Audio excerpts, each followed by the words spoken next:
டில்லி மாநில அரசால் பொதுமக்களின் குறைகள் தீர்க்கப்படுவது எப்படி என்பது பற்றிய தொகுப்பு இது. மக்களாட்சியில் குடிமக்களே எஜமானர்கள். குடிமக்களின் வரி பணத்தில்தான் மத்திய மாநில அரசுகளும் உள்ளாட்சி அமைப்புகளும் செயல்படுகின்றன. அரசு ஊழியர்கள் பொதுமக்களுக்கு ஊழியம் செய்பவர்கள், பப்ளிக் சர்வன்ட்ஸ் என அழைக்கப்படுகின்றனர்.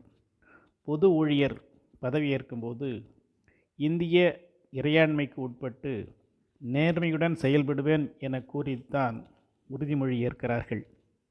ஆனால் தங்கள் கடமையை சரிவர செய்கிறார்களா என்பது மிகப்பெரிய கேள்விக்குறி. தங்கள் கடமையை செய்துவிட்டால் எந்த அலுவலகத்திலும் பொதுமக்களின் குறைகள், மனுக்கள் தேங்காது என்பதில் ஐயமில்லை. 2014 டில்லி மாநில அரசின் முதல்வராக பொறுப்பேற்றவுடன் பொதுமக்களின் குறைகளை தீர்க்க முழு கவனம் செலுத்தினார் அந்த மாநிலத்தினுடைய முதலமைச்சர்.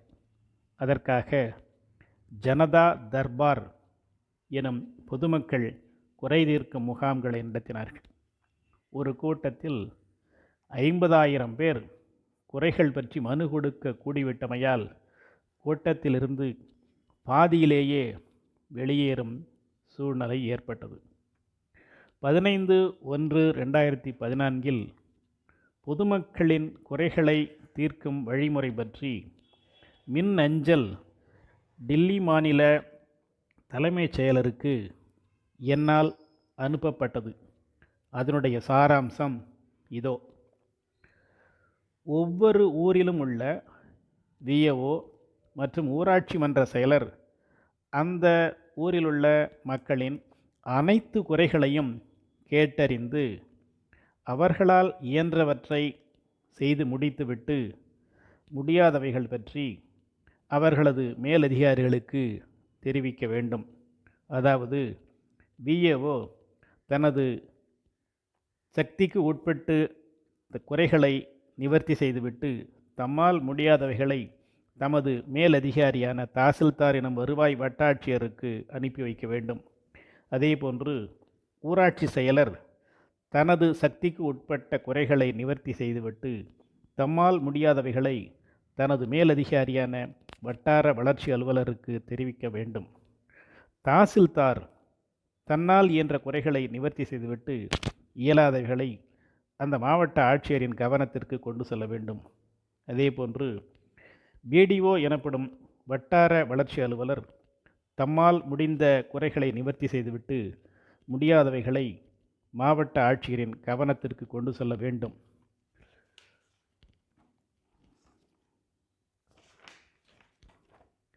மாவட்ட ஆட்சியர் அவரால் இயன்ற வகையில் குறைகளை களைந்து முடியாதவற்றை உயர் அதிகாரிகளான அரசு செயலர்களுக்கு அனுப்ப வேண்டும்.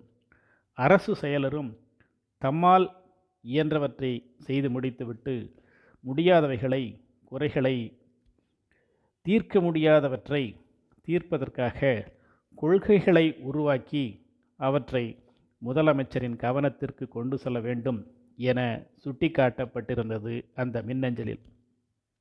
எனது மின்னஞ்சல் டெல்லி மாநில அரசின் பல அரசு செயலர்களின் கவனத்திற்கு கொண்டு செல்லப்பட்டு 30/1/2014 guidelines or redress of public grievances எனும் பொருளில் ஆஃபீஸ் மெமரண்டம் வெளியிடப்பட்டுள்ளது.